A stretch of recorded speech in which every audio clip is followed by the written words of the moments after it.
Bonjour, voici la troisième vidéo de la série « Maigrir avec le régime hypocalorique, la méthode, ses bienfaits et ses risques ». Dans cette vidéo, je vous présenterai les effets négatifs d'un régime hypocalorique. Parce que oui, comme vous vous en doutiez déjà, il y a des effets secondaires possibles selon l'étude de Dwyer. La faim, un effet quasi inévitable qui peut perturber tout au long du régime. La fatigue et le sentiment de faiblesse, la déshydratation, la constipation ou la diarrhée, voire les deux, des maux de tête, des crampes musculaires, l'étourdissement ou une intolérance au froid. Le régime hypocalorique ne conviendra pas à la plupart des gens. Au vu des effets secondaires que je viens d'énoncer, il peut être difficile de se tenir à un régime hypocalorique. Néanmoins, il semblerait que cela dépende aussi beaucoup de l'âge.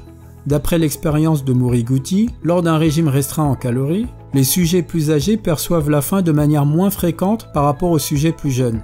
Il sera donc sûrement plus facile de suivre ce type de régime si vous avez plus de 64 ans que si vous avez entre 19 et 30 ans. Cependant, quel que soit votre âge, si vous êtes dans les cas suivants, vous ne devriez pas commencer un régime hypocalorique.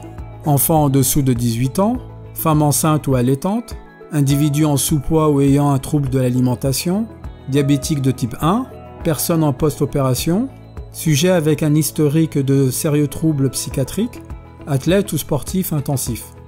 Si vous suivez un traitement médicamenteux quel qu'il soit, ou êtes dans une condition médicale particulière, voyez d'abord avec votre médecin.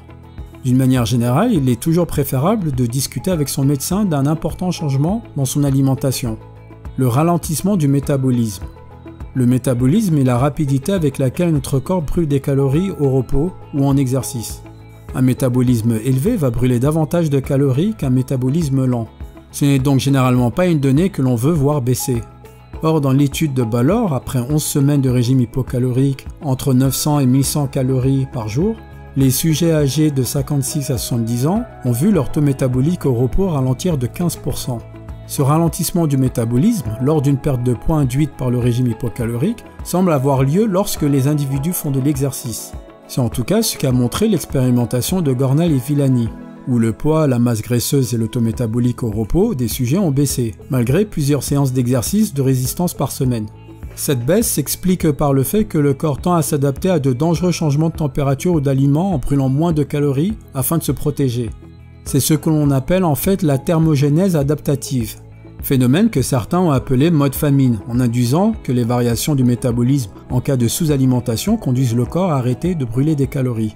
Cela n'est pas possible, le corps brûlera toujours des calories, seulement plus lentement lorsqu'il est sous-alimenté.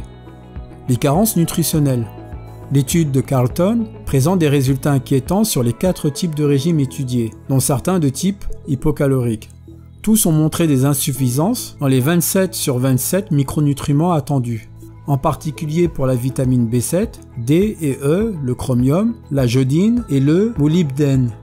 Les auteurs estiment que les apports caloriques sont insuffisants pour éviter la plupart de ces carences.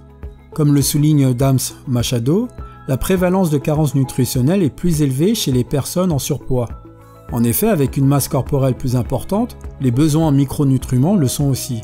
Les chercheurs s'inquiètent donc d'une augmentation des carences avec un régime hypocalorique chez les individus obèses. Les éventuels troubles de la fertilité chez la femme. Comme l'a montré l'étude de Spickman et Mitchell chez les femelles rats, il se pourrait qu'un régime hypocalorique supprime temporairement les fonctions reproductives. Un phénomène que d'autres chercheurs ont retrouvé lors de jeûnes intermittents, également chez les rats. Ces troubles apparaissent d'une manière générale lorsqu'une femme ne consomme pas assez de calories.